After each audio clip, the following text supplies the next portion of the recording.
Original. Original.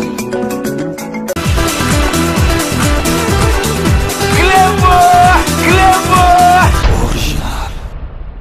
On doit mettre sur pied un état de droit. Au nom du Père. Et dans un état de droit, il y a une justice indépendante. Du Fils. Et du peuple. Ce n'est pas pour rien qu'on fait des constitutions. Nous l'avons promis. Pourquoi Mboké débat? Parce que ceux qui arrivent et qui sont censés prêcher par l'exemple, eux prêchent par le mauvais exemple. Nous l'avons défendu. Un état de droit, c'est celui où tout le monde respecte la loi. Si on dit à Bandi, on détourne à Bandi Bako. Le toi, tu crois que on va Bandi, on a besoin. On en a fait quoi? Nous y avons cru. Mais ce que mon lobby a vu, bon, les Kamako, au salaire, aux amants, c'est vrai, au Tangakanayo, tu vas en prison. Nous y voilà. État de droit.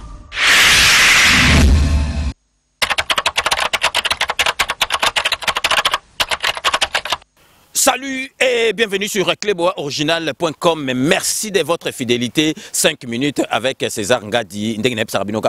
Tout le monde est d'accord et il en restera ainsi pendant longtemps.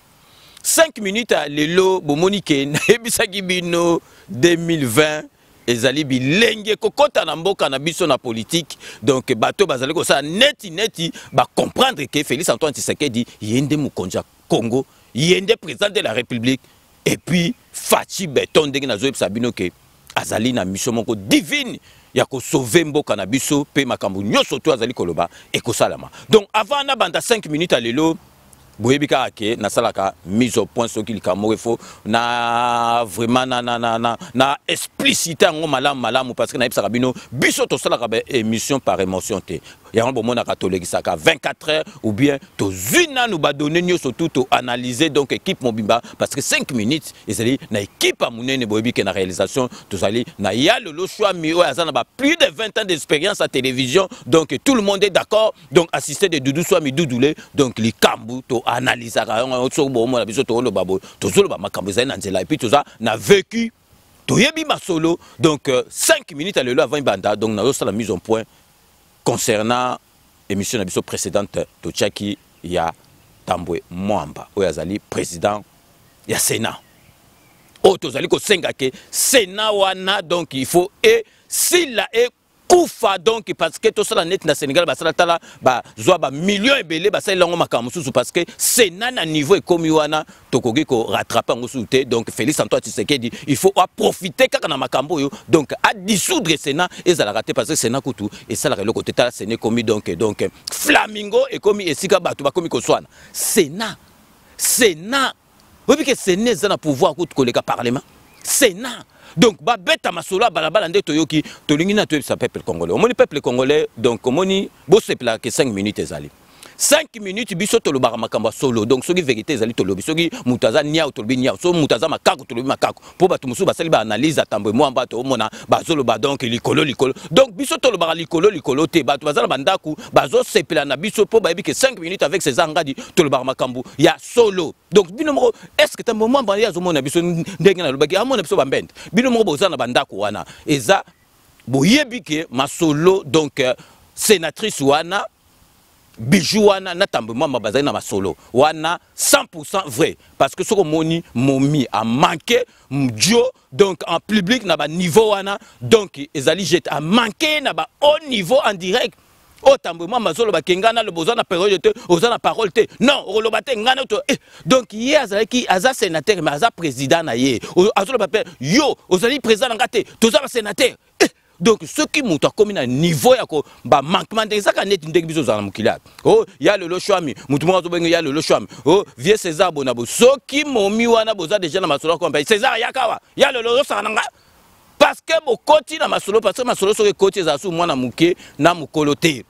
Donc Tambwe Mwamba na momi abazali na masolo et puis masolo wana Tambwe Mwamba mutu abeti faux. Tambwe Mwamba la que azali congolais te donc aza penza donc kolo musu parce que so azali congolais o même la ndenge wana te Tambwe Mwamba soki mutu o koti dossier e beti poto obebo bebani o kota hors sujet ezali makambo zo tuna yo ya ba travaux salaki yo koti makambo ya balabala donc te moment ba penza au kamusanga on va ni penzo sur bake yo na lo bana yo o yaki na ndako na ngai o invité ki ngato mais la champagne na masolo bana mikie donc et puis momi ana donc part à rattraper yo au débordé bona boy kanga munoko donc za la parole te na za la parole ngalo to za ndenge moko Tambwe mwamba yo zo saka na biso zo mona biso ba yu mobe ba mbende na 5 minutes pa biso zo sala ba jeter donc Tambwe mwamba na momi na bazali na masolo na zo la sabino bota na photo tala Tambwe mwamba donc bino na yo kenda na ndako nete bokuta na raté abenga ko champagne me la raté bozo bino ba danse ndenge botala nanu elongi ya Tambwe mwamba na momi ondengi ba danse ezo pesa bazana donc radieux bazo sekatal déjà bilongi na bongisa déjà batu ba ba champagne yo siko Tambwe mwamba yo na bokondo bina wapi Waneza parlement ou bien était waneza sénat donc bo saka na biso te parce que biso za na makambo na biso mususu a sérieux auto Hollanda donc BBC parle na zongi selbi no photo bota la photo oyo ye bijou na Tambwe mwamba ba bina tala na ndengi bazali ko bina tala nde bavandi bazali ne sengo donc waneza ka champagne te na ba masolo le mso elekaki donc bo yebani na makambo na bino bo donc bo bebani so na makambo na bino boko silisa masolo na bino na sénat donc Tambwe mwamba comme ici sénat flamingo Kuzu donc boyo ko swana masolo na bino ba bolingo soke pesa ki ndenge nini oyo ko swana na kati nini et puis ça moment va jote oza fojo parce que soke za ki vrai jo congolais penza o me mandenge muso so momia apesi masolo soke pesi mystique okoyo donc sénat donc batu kutu ando boudé la bango to boudé kengo adondo mais kengo adondo azana charisme kengo adondo sénat kengo adondo yo ko yana ba bêtise kengo adondo ça na mobutu kengo adondo yo et puis Kengo Adondo bon monde qui que tant bango changer ma constitution de Kengo Adondo kudisaki kanambe donc botana sénat ya Kengo Adondo na sénat oyo ya muto ceux qui donc Tambwe mwamba ayeko comme ça sénat a commission en place bato bazo soit pour la première fois na kati mboka na biso sénat penza ezalaki koswana ya makambo lingoto donc zo reveka ke donc bazaki na masolo ba bebani na ndenge moka mystique donc Tambwe mwamba donc hors sujet parce que masolo Tambwe mwamba beti ezalaki na lien moko te na makambo abimi hors sujet na bikuté so na ba dissertation na ba chic ba retourner elongia Kabila zo ba kelonga Kabila ko na Mobutu ou bien ko na Félix Antoine Tshisekedi donc Tambwe mwamba sambwisi sénat penza Félix Antoine Tshisekedi fa profiter kana masolo oyo penza sénat wana esila parce que na Sénégal ezala souté donc vraiment to regretter sénat Kengo Adondo ata Kengo Adondo to kritika banda depuis Mobutu ayasu donc mais Kengo Adondo sénat Kengo Adondo rien à voir na nani donc boye bakara ke ezalaki eloko fallait na lobalelo ezalaki mise au point donc distraction wana to lingi yangote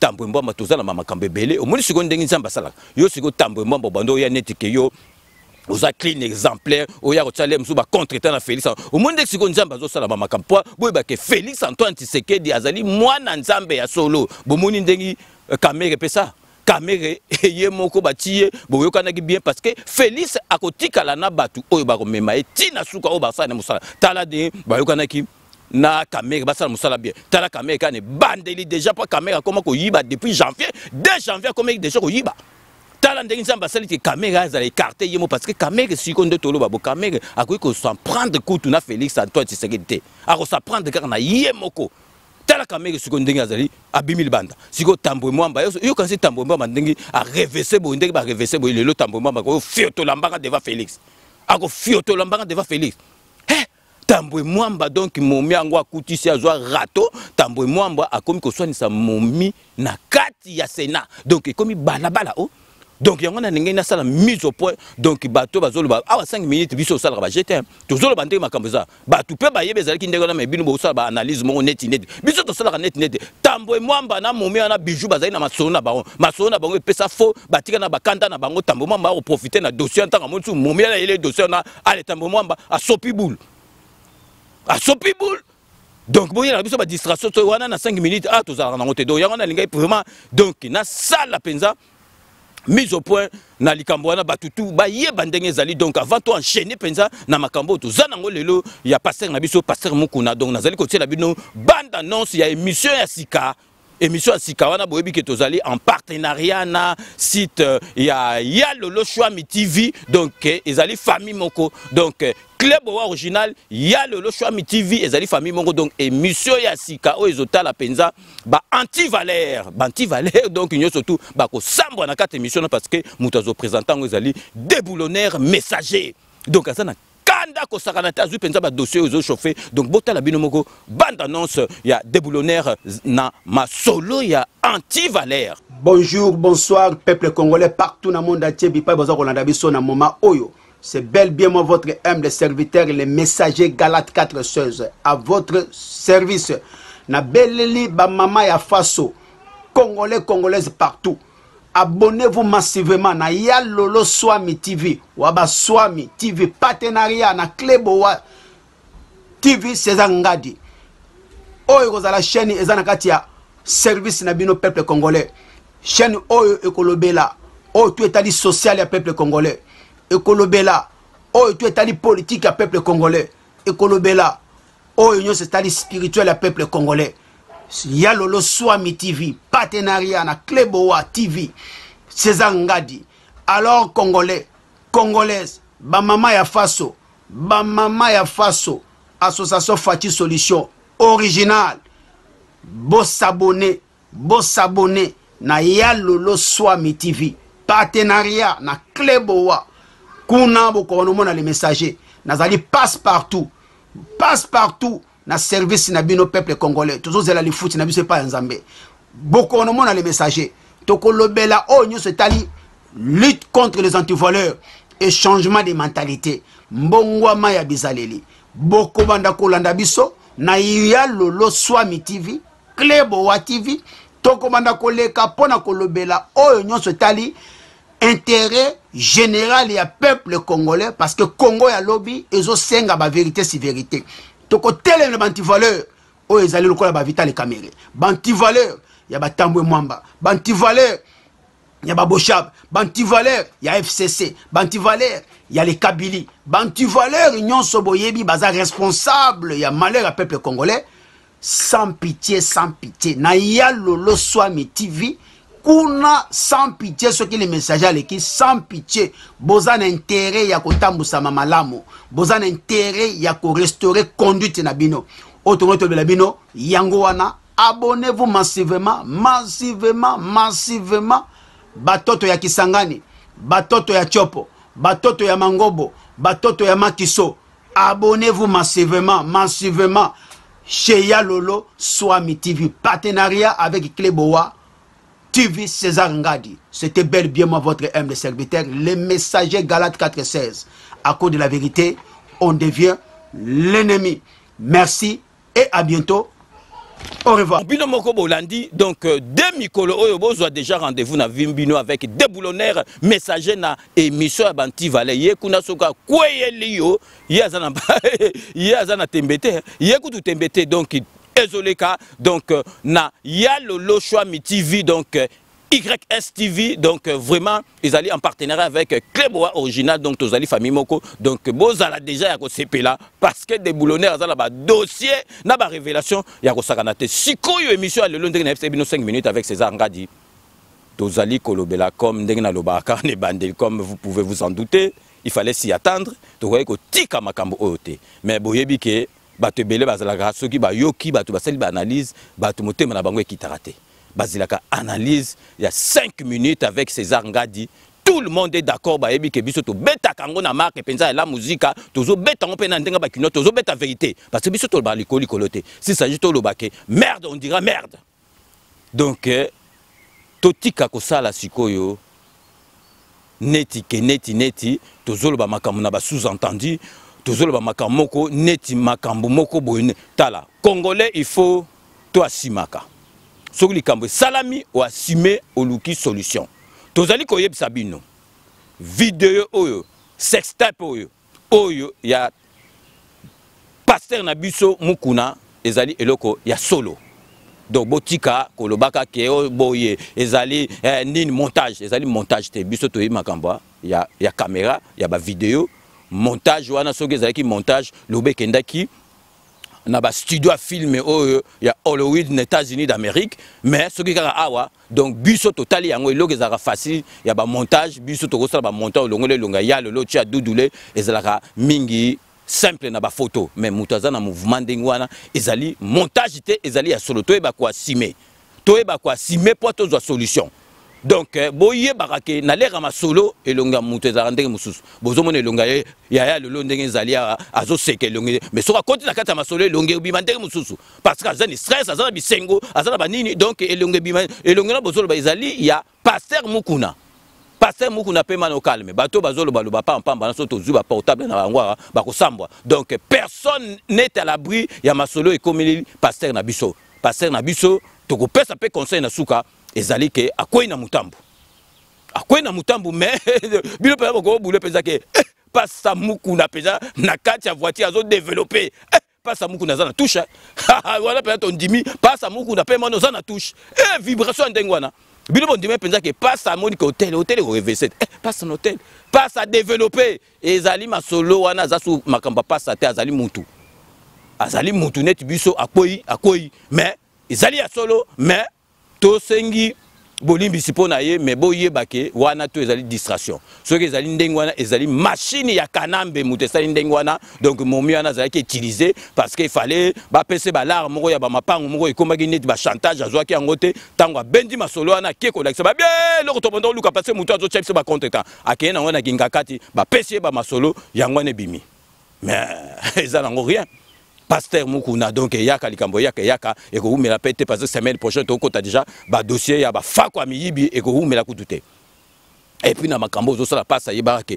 ezali lisusu makambo ensemble te o koti na kata politique na politique o koyotikali na politique ba bomaka batu passa mais o ba chi wana eza rien passa et yaka mais siko passa yebaka ke batu wana bazali batu ya bienté yo moko moni ndengi basali bazali batu ya bienté parce que omoni ba makambo susu donc tokoki ko kansaka rango te parce que tozali ko sepano parce que ozali pasteur oyo penza oyo azalaki pe na air moko na baka wana parce que l'air wana ezali masolo ndengi wana donc okoti na mboka bazo bina na droite il faut bina na droite ozalaki na ka wana mais ozali le seul pasteur oyo ozali ko bimisa ba vérité oyo il fallait ba misusu ba bimisa bazo bimisa te to moni ba pasteur mususu bazo bimisa te azuka ka révélation il faut Félix Antoine Tshisekedi mona nga soka moni nga te ko kufa kia akufa donc yo nzamba ngwa solaka na yo mais to moni ke pasteur mukuna donc biso tozali ko soutenir yo tozali ko défendre parce que yo zo bimisa ba clé ya solo mais okwe na mutambo moko na kanisi pe e ko pesa yo leçon pour mona ke batu wana bazali batu na biso te baza ba Rwandais baza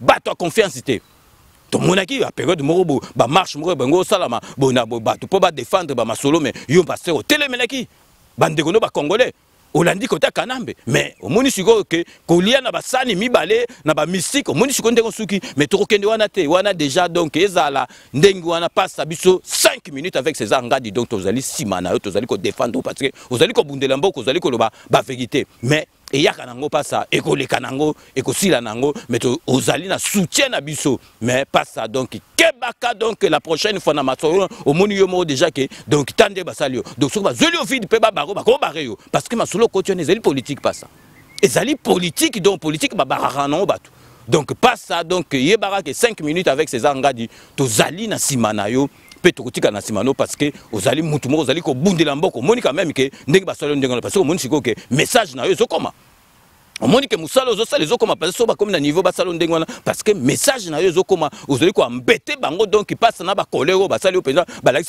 anga passe ba like passe zo développer passe ba tindule donc yo ka rythme passe no obika 5 minutes et moto seka mais passe ozana touche vanda na ozana touche pas ça donc eza rien eroleka mais 5 minutes avec ces ngadi tozali na simana yo tokotika yo te parce que biso tozalaka fidèle na batu na biso donc bakoki ko ozali soda bakoki ko limbisa ote ko leka nango passa bon et ko leka nango mais tozali na simana yo donc vraiment avant tozonga le suma solo wana tozali ko marquer pause poto la sabino batu belé batu ninga batu belé babandoko benga Mamoadel Yombo ya Val de Fontenay ndeni Mamoadel Yombo le karasute César nga d'abord ici Mamoadel mais non ils avaient stratégie Mamoadel Yombo azali ko préparer loko moko nene na Mbujimai na cadre ya association na ye yango na mikolo il fallait to tangete to bando ozila penza ke tozwa masolo donc Mamoadel siko komi prêt donc association na ye na Mbujimai et comme déjà prêt bozali komona na FTB bino ke Mamoadel Yombo akipaka donc bana bandundu bana bandicapé bozoma na ba photo bana bandundu association komi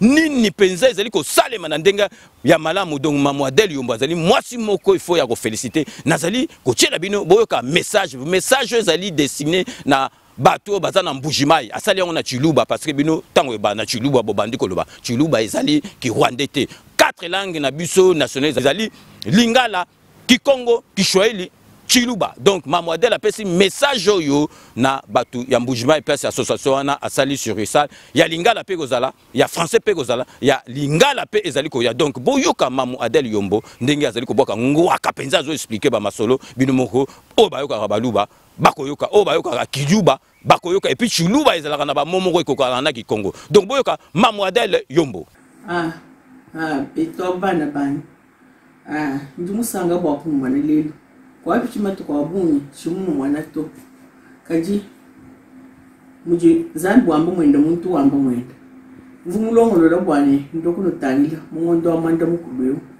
kaji bweje bujibutulwile mbulo bobujima kibuje kwenza bwane chakumana mshindo wa kufika kumbujima mungondo amanda mukuluto nanku chakumpana njini jubunga majabuni bwa bubeje bujibutu kwati bwa bantu bajibofo mukongo mushimu bana bakaji baluma bashala bana bashi kaji jintamba kwela mfumu ito ajitunga pasari jilo bunini moyi wajibunga ma bwa malonso ajima mukwata abantu bose bajibofo mukongo ni particulièrement bene famille mais amanyene jilo amoyi utuni bubura bya bunu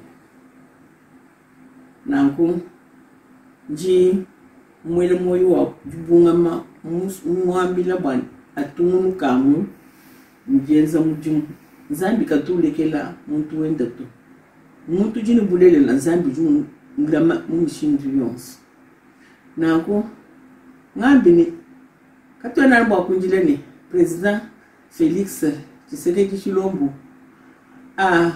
tuma bintu kumbujima mu association so kumbujima bwa kwambulisha bantu ngambini kundi abana ibobele ni mata bwalukai ndimwenza geste ubwani binombulisha kakesa kanjinako bwanenu kula sabanga bamao kunujile na chichajicha kula mukuswa chilamba okushika kujulu nimukani kanyinji ntamba kunulomba nini bamao kibatu bala malibasa mtamba kula mabana kumbe nwambila bana kapika jibenda kana to basombo mwabumu bwa kaba pituki nizo ya samejito nino bamao njima yino ngambila nikaji witusombo kumbili kushindukai njima ichisali cha kumbujima ichijitu jonso bwalo kakwena zembo mbwato bwa muntu kule ibintu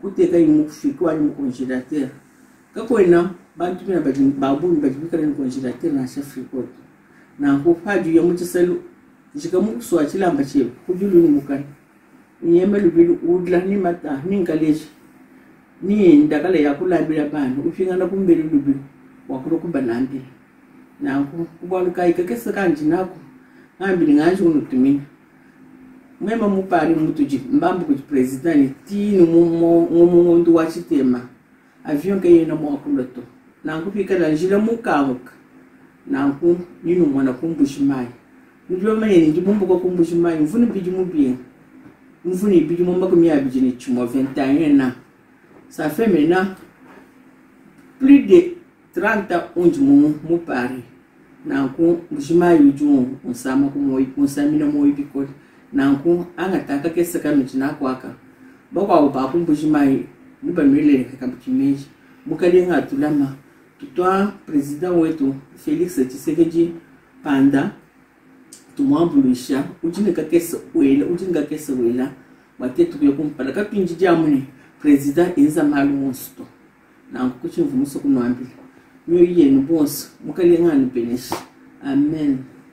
Donc bino mo boyti kolanda Mamou Adel Yombo bato babando ko mona net non ngana zaka fidèle toujours na batu na ngai donc yango bo mona donc ba tunanga basala nanga ka banda to zalaki bo mona to zati lelo donc Mamou Adel zalaki stratégie na biso moyeto lo bazate il fallait lokoyo ya kasa yebima ya mbujima ebo yoki message ya Mamou Adel Yombo donc vraiment boyeba ke Mamou Adel Yombo azilité ke balo bake au président de la République apesi mbongo na bakasa po non Mamou Adel abimisi mbongo na ye moko ya ye moko mutasala makambazane teke ba caméra bazo yiba bambongo ceux qui ba tambwe mwamba bazo sala ba bêtise ba yiba bambongo azozo bambongo ba réflexion ceux qui ya côté wana etanga mindengo te ba bimisela komo bimisa masola kati na momia batu donc Mamou Adel Yombo azali mama ya ko féliciter bomoni en tout cas masolo azo sala donc ezali masolo ya ko sakana te donc sikoyo tuzongi na dossier otoza nango lelo passe na biso mukuna do yo timba to yebi timba oza passe au sala donc qui passe net ba américain et oza passe aux années américains donc eza business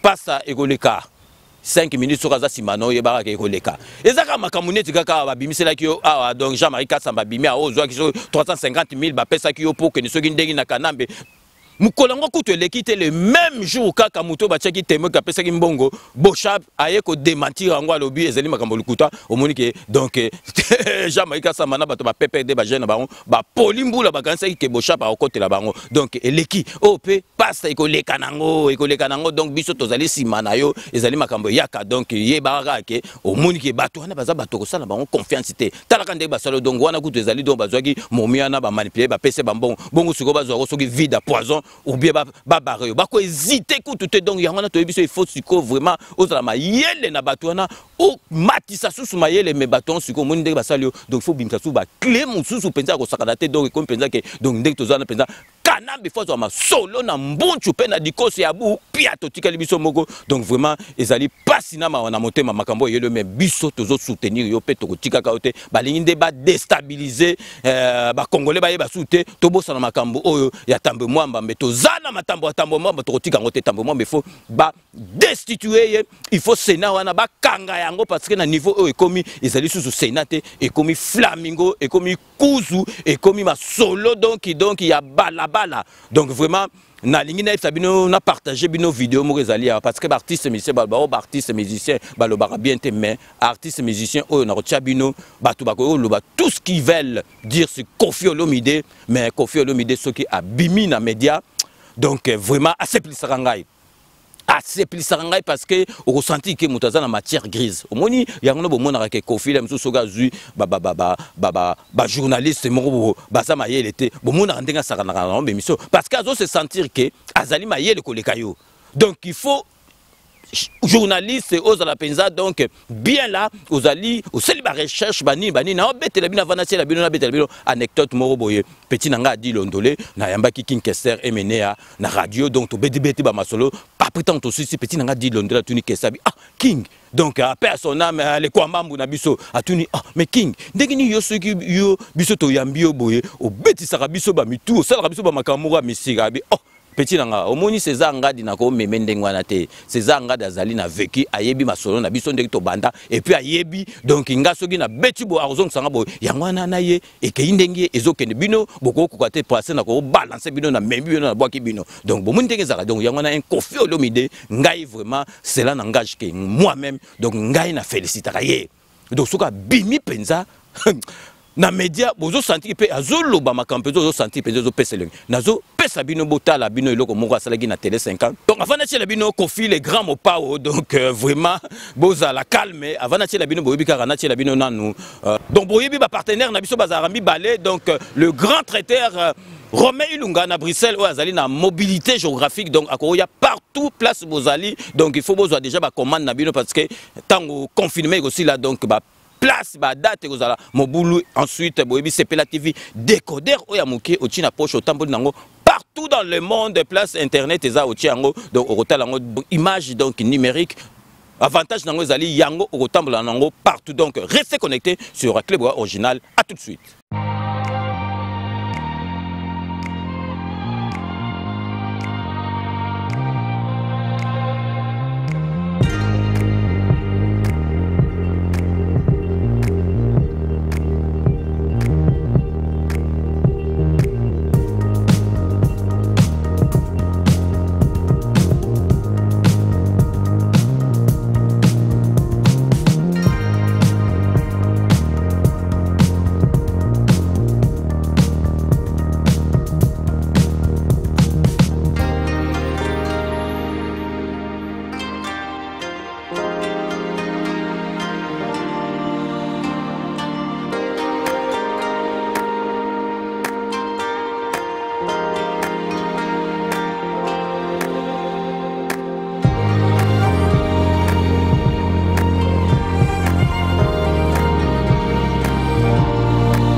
Rome C20, service traiteur, organisateur d'événements, allant du cocktail en passant par les akouskis et le traiteur qu'il faut. Vous avez toutes les spécialités, africaines, européennes, asiatiques, du monde entier. Quel goût, quelle perfection, quelle propreté. La dégustation est au rendez-vous grâce à Rome C20. Vous savez les contacter au 0032 465 22 11 72. Rome C20, le meilleur dans son domaine.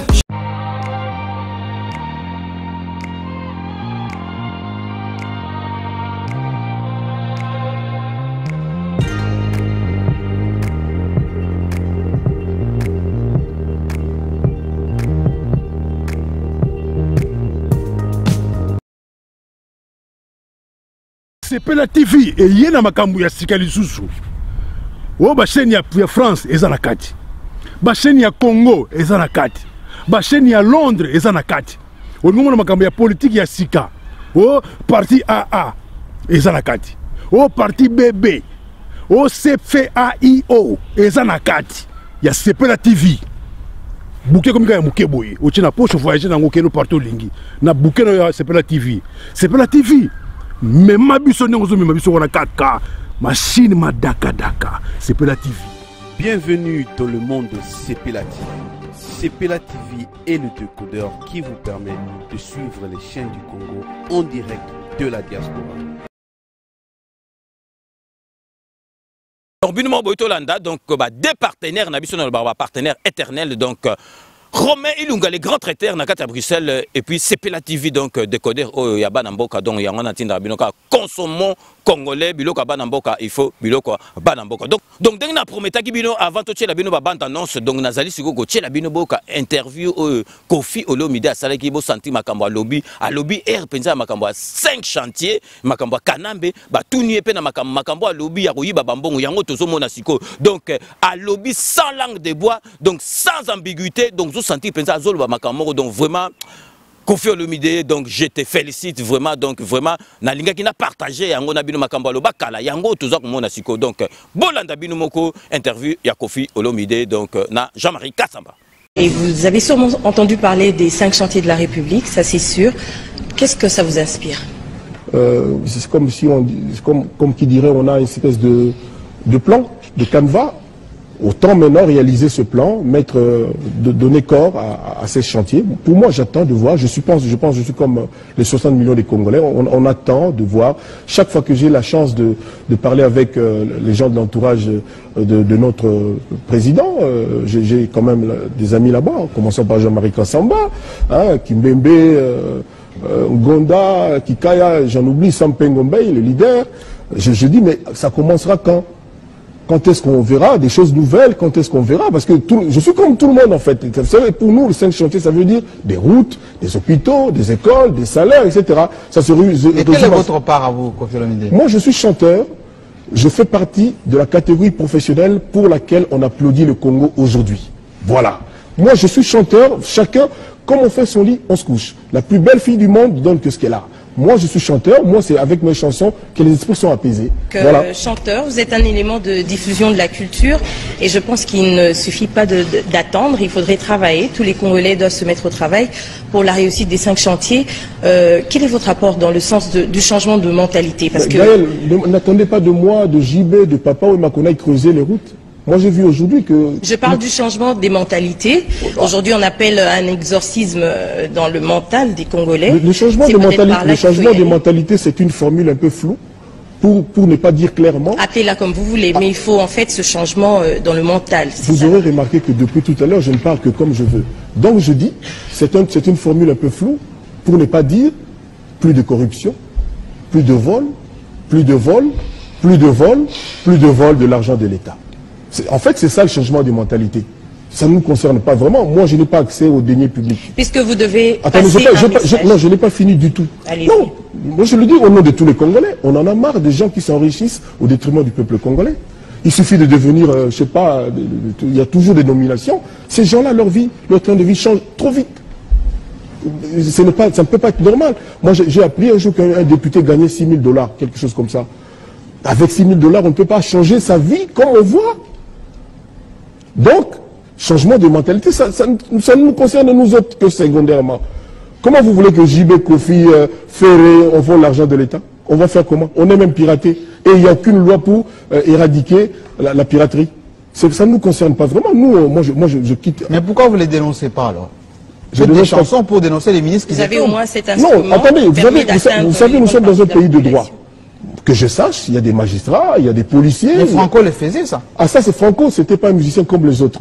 Ouais, tout le monde le sait, il était un peu trop moboutiste. Hein, tout le monde sait, il avait des protections, il avait une connexion que nous, on n'a pas. Nous, on est vraiment... Mais comment comptez-vous vous impliquer justement dans ce processus ça dit, on va continuer de faire des belles chansons. De temps en temps, on fait des chansons dites éducatives. De temps en temps, pendant qu'on en a besoin, vous pourrez... Non, les gens ont aussi besoin qu'on les distraie, qu'ils oublient un peu leurs soucis quotidiens. Je pense qu'ils en ont vraiment besoin. Moi, je vous dis, moi je rencontre des gens, ils s'en sortent pas, quoi. Il y a des gens, attendez, il y a des gens qui gagnent $50. Oui. Gaël, que pouvez-vous faire avec 50? Vous ne pouvez pas faire votre fête d'anniversaire avec $50 à Gombe. Vous n'arriveriez pas. Donc il y a des gens qui gagnent ça. Ils ont des enfants, ils ont des épouses, etc. C'est-à-dire ces gens sont réduits à quoi? À essayer de faire en sorte que chaque jour de leur vie, quand ils se lèvent, à réfléchir à quoi faire, comment faire pour amener à manger à la maison. Et rares sont les gens qui mangent à midi dans notre pays aujourd'hui. Rares sont les gens qui mangent même à 18 h. Les gens mangent la nuit quand il n'y a pas d'électricité. Parce qu'il n'y a pas non plus d'électricité. Quand il y a de l'eau, souvent il n'y a pas d'eau non plus. Et ça, Papa Wendo, qui est parti, que je salue, l'a déjà dénoncé. Tozangi Kourana Maï. Ben, raison de plus pour aider cette population à associer à ses loisirs un peu de travail. Je crois que c'est important. Comment le faire puisque vous êtes acteur alors moi je dis aux gens, merci vraiment de me donner cette espèce de tremplin, je saisis. Par ailleurs, la grève des infirmiers, ils sont lassés de faire grève, ils sont revenus parce qu'ils ne savent pas comment faire. Ils n'ont même pas d'interlocuteur. La grève des médecins, des enseignants, pour les salaires. Vous savez, c'est une espèce de labyrinthe, de cercle vicieux. On ne s'en sort pas. Moi, j'ai beau dire ce que je dis. Vous savez, mais justement, Kofi Olomide... Attendez, s'il vous plaît. Oui. C'est pas un chanteur qui va résoudre le problème dans son pays. James Brown... Vous pouvez au moins apporter une pierre, ne pas les résoudre en totalité. En le disant là aujourd'hui, en le disant aujourd'hui ce que je dis, oui. Je ne remercierai jamais assez Jean-Marie Kassama de m'avoir donné le privilège d'être sur ce fauteuil blanc. Je pense que beaucoup de gens sont contents. Beaucoup de gens chez eux sont contents. Ça, voilà, c'est un apport. Parce qu'on a vu les gens qui sont dans le métier, dans leur domaine, ce fauteuil était pour eux, qu'on appelle des ministres, des hommes politiques. Personne, peut-être, n'a parlé comme ça parce qu'on met les gants, parce qu'on est de tel ou tel parti. Moi, je suis mon parti. Vous n'avez pas de couleur politique. Mon parti, c'est le peuple congolais. Moi, je suis du parti qui s'appelle Peuple Congolais. Voilà. Donc, on souffre trop. On n'a pas à manger, on n'a pas d'issue, on ne sait pas quoi faire. Les gens, on n'en peut plus. Qu'est-ce que vous voulez que je fasse? Même si je le dis dans une chanson, c'est la même chose. Mon boulot, c'est chanteur. Mais vous avez des amis ministres, Kofi Olomide, des amis gouverneurs. Alors tous mes amis ministres, caméra, tous mes amis ministres, je viens vous dire aujourd'hui, et même ceux qui ne sont pas mes amis, ne prenez plus l'argent de l'État, faites en sorte que l'argent soit bien redistribué, que tous les Congolais jouissent des richesses de notre pays. Mes amis ministres, je vous le dis, je dis aussi à ceux qui ne sont pas mes amis forcément. Voilà, je l'ai dit. Voilà, alors en dehors du fait que vous êtes une grande star du pays, en dehors du fait, je disais que vous êtes une grande star du pays et que vous vendez bien l'image de la République démocratique du Congo à travers le monde, en tout cas sur ce plan-là, musique à succès, artistes talentueux. Quelle image pensez-vous refléter de la République démocratique du Congo, surtout en matière de développement, au niveau où nous en sommes? À votre avis, c'est quelle image au jour d'aujourd'hui, cher Gaël, quand vous employez le mot développement, c'est un peu de mauvaise aloi.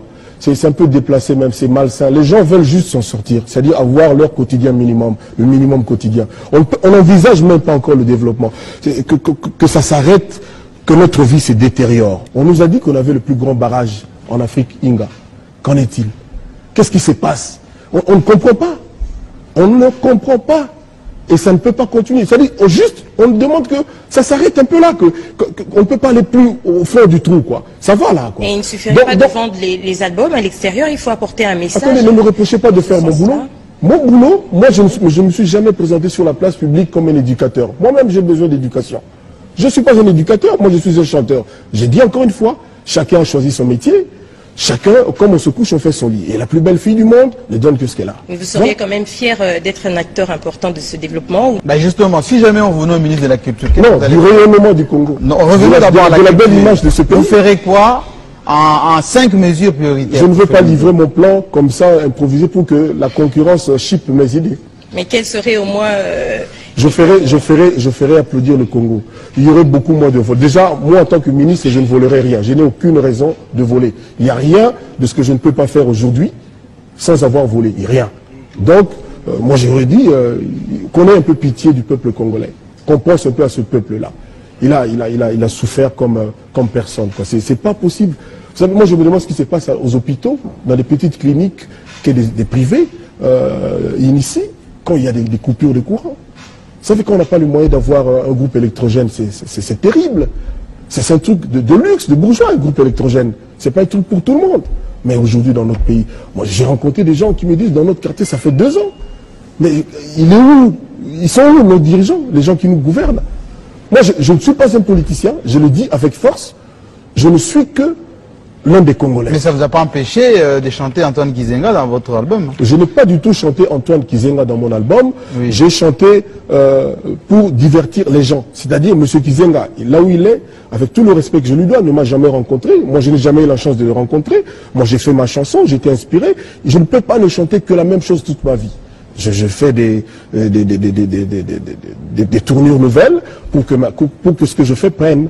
Et heureusement pour moi, l'album a pris comme autant que jamais. Voilà, quelle est la réalité de la culture congolaise, je dirais de la musique spécialement aujourd'hui? Vous êtes spécialiste, vous êtes dans le domaine. Est-ce que vous pouvez nous parler un peu des chiffres? Qu'est-ce que ça nous apporte à la République démocratique du Congo, la musique sur le plan financier? D'abord à lui-même, Koffi Olomide d'abord. Non, moi je ne sais pas vous dire ce que la musique apporte au Congo, parce qu'il y a beaucoup de musiciens que moi je ne gère pas. Mais ne vous en faites pas, la musique rapporte des devises. Voilà, s'il y avait un peu plus de considération pour la musique, et si on était un peu plus organisé, comme l'est aujourd'hui, je pense qu'on se rendrait beaucoup plus...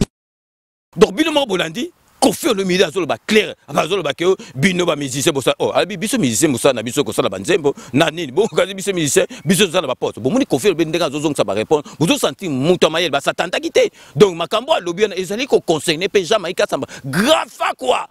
Donc ba tourner ba Jamaïca samba na ba TV na ba ko kangango ba ko kende pe bango pe ba ko kende ba tribunal wana e ko landa bango ba matériel azana nguna ya télé 50 bo yebi ke ba commandaki yango ezali ba matériel destiné na RTNC. Et c'est un matériel à RTNC n'a confirmé bino yango ba matériel à qui connaît qui à RTNC baké ba commandant on a compte à RTNC allez baké ba tiens on a télé 50 vous tout ma campagne surtout il faut ebimano surtout il faut akende ko samba ba télévision il faut ekangama donc vraiment naninga ina fait partager bino bo moni quand même que ba misu ba musicien bazali o ba lo bara penza ba lo bara donc Koffi Olomide après ça nga penza et singo soki na moni abimi vraiment na média pour na relobela makambo ya mboka na donc to komi presque à la fin il y a émission na biso. Mais avant tout, Soukissa, nazali ko beta sous c'était. Pasta na biso mukuna ko lâcher prise te. Wane zaika pour ba déstabiliser mais yo za guerrier. Vous allez guerrier déjà donc makambo ezala makamba pamba et yakanango et ko le kanango donc ezali ndenge na biso ezaka makamde ba kosela kiyo oya boshap do bazwaki te mais pour oyo ezali makamba 4 minutes donc ozo développer na kataka yango no moni ke esani te ndingisi mais ko le kanango donc mutu moko donc akolo bateke azali à l'abri makambo ba te belé bazala ba masolo talaka président États-Unis kutu Chimbok ne stagiaire donc tsala maka ba siga abima wanga na mizaki makamba solo et ko le kanango donc passer mamba biso to lâcher to zali na kati na yo pe to tika yo te 5 minutes avec ces anga to zali ko soutenir yo tina suka parce que zali le seul pasteur o ya zali ko loba makambu o ya mabe ya kanambe ba tout mususu ba pasteur mususu ba profiter ki na yango ba loba te ba melama yo bimi déjà liboso donc zali pena menek des troupes donc ya on to tikote to zali na simana yo yeba ke pasteur mukuna to tika yo te to zali na simana yo yeba ke zali vraiment na soutien na biso total donc soutien na biso à 100%. Donc ici s'achève ce 5 minutes avec César Ngadi. Merci de l'avoir suivi. Comme je dis toujours, je reste toujours friand de vos commentaires, de vos suggestions, observations, même critiques. N'hésitez pas à me les faire remonter sur notre compte YouTube ainsi que sur notre site internet cleboaoriginal.com. Boyebi ka sona komi na suka ya émission base nde mutu makambu base penza to ko tika jamais base parce que bango mutu ba pesa biso idole mususu eyaka nakati ya 5 minutes avec César Nga toko banda na Noisy-les-Grands pour na repesa Stéphane Jocol. Donc le bureau doit fonctionner à merveille. Le bureau doit fonctionner comme tel. Oyebi que donc la raison pour laquelle Ozako mettre tu me mets dans cet état, tu le sais bien, je suis radieux. Et Stéphane Jocol, donc merci à trop Stéphane Jocol en direct de Noisy-les-Grands. Donc merci à trop la fidélité. Nous. Toi d'ailleurs tu fais partie du bureau de 5 minutes avec César Ngadi. Donc Nakisuko Nakati à Paris pour nous ça. Akuna Matata Belou Vadio, donc les grands patriotes Belou Vadio, donc Akuna Matata. Merci à trop la fidélité nous na 5 minutes avec César Ngadi. Donc Nakisuko Nakati ya Melin pour nous ça mbote. Namikal ya Bana ya Lemba par le biais de leur président Francis Elanga na Mosina Nene Makumbu. Donc merci à trop na fidélité Nabino na 5 minutes avec César Ngadi. Natikeli toujours na Katia Seine-et-Marne na Damaï Sugo neza base na ngai privé base na nga penza donc ya palais donc petit na nga lourd wadje petit na nga penza yo donc yo ebika ke vrai petit na nga penza lourd wadje na kontaka po na yo donc na ke na Katia Panama po na repesa coach Jean-J Kolwamba petit na nga yo ebika ka donc confirmer si là tozali na Kati ya Masolo donc na ke na Katia Lili po na repesa la petite Nacha Lukombo ba mbote ebele. La petite Nacha Lukombo Babo Tebele, merci Nanyo Zotou au salaire en 5 minutes avec César Ngana Keisuna. Les Yvelines pour na couper sa Mingita Nchiku ba Mbotebele la petite Mingita Nchiku Bikara donc vient à auto zaka ban confinement ndeka to le bail. To qu'est-ce qu'on a 4 États-Unis d'Amérique pour na couper ça maman sociale Niki Nyanga maman sociale. Merci à trop Nanyo Zotou au salaire Kalate donc Torokutana. Donc merci donc vraiment infiniment Tobi que Niki Nyanga yo zali na kati ya ba masolo na biso. Donc vraiment siko Kei na kati ya Hollande pour na repesa Apacha Wazabanga ba mbote belé Apacha Wazabanga na signalé que na mois de mai émission na yo le rendez-vous avec les patriotes et Zongi parce que donc fibre optique et côté déjà na kati ya Masolo donc Tokosukisa na kati ya Bruxelles pour na repesa Lolo Munongo ba mbote belé Lolo Munongo massa ya Doudou Swami Doudoulé donc ba mbote na yo massa Doudou Swami na Brice Piana donc merci à trop na amitié na bino et Wumeliti lelo donc vraiment ezali exemple à suivre Tokosukisa boyebi ke toko Bosanate na kati ya London tokopesa mbote na José Kano ki kakamene batu na ranga ki kakamene ndeni do wana penza donc pire mutu ya lelo Swami José Kano ki kakamene ba mbote ebele esika yo zali kuna na London bobika na kati ya London vraiment tokobosanate maître Wera Mukuna maître des maîtres au penza Simbagi Masolo tant président de la République ayaki à 25 Masolo donc maître Wera Mukuna obiki tokobosanaka yo jamais donc so totangi maître Wera Mukuna bazara bango mabale na donc maître Rajamoule merci Nanyo Sotou Bossala Rapo na 5 minutes avec César Ngadi. Ici s'achève ce 5 minutes avec César Ngadi. Merci de l'avoir suivi. Nous allons nous retrouver dans 24 heures pour un nouveau numéro. Cette émission a été réalisée par le grand réalisateur Yalolo Swami, assisté de Doudou Swami Doudoulé. Donc restez connectés sur Clébois Original. D'ici là, portez-vous bien et à très bientôt. N'oubliez pas, tout le monde est d'accord et il en restera ainsi pendant longtemps. Donc Kanambe na ba méchant oyo Kanambe mikolone tikala autant ozoma solo na mbunchu pe na dikosi abu pia to vandini na mboka na biso. À très bientôt. On doit mettre sur pied un état de droit au nom du Père. Et dans un état de droit, il y a une justice indépendante. Du Fils et du peuple. Ce n'est pas pour rien qu'on fait des constitutions. Nous l'avons promis. Pourquoi Mboké débat? Parce que ceux qui arrivent et qui sont censés prêcher par exemple, eux prêchent par le mauvais exemple. Nous l'avons défendu. Un état de droit, c'est celui où tout le monde respecte la loi. Si on me bandi, on détourne bandi bako. Le temps tu crois que balandi on a besoin. On n'en a pas. Nous y avons cru. Mais ce que mon konzalobi a dit bon du kamako pona au salaire au yuno aux amona maïnanga c'est vrai to tangana yo tu vas en prison. Nous y voilà. État de droit.